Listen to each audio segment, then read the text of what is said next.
McKay Jenkins will talk about the science and politics of GMOs. I'm going to tell you about basically 2 trips that I've done, reporting trips in the last 6 or 8 weeks, one to Hawaii and one to Kansas and St. Louis, trying to get my hands around this very complicated issue of GMOs. So we're going to start on Kauai. DuPont, Syngenta, BASF, these companies and Dow, they open up offices and they open up farms and they spray like crazy, but they won't tell anybody what they're spraying or when.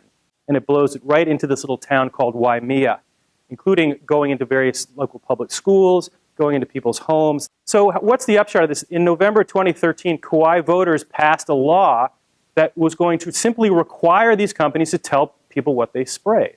This is a year after the Kauai vote in November 2014.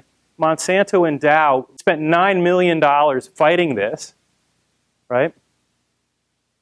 And they lost. A very famous story in the GMO narrative is a professor named Dennis Gonzalez. He went back to Hawaii and figured out how to create a GMO papaya that would successfully got the papaya industry back on its feet.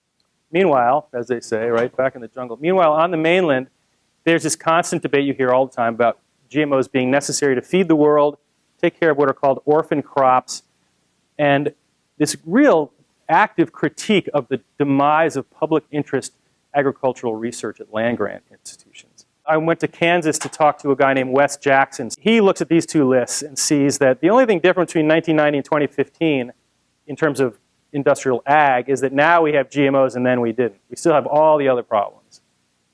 He thinks GMOs are really almost an irrelevancy when it comes to like the ecological impact of monoculture.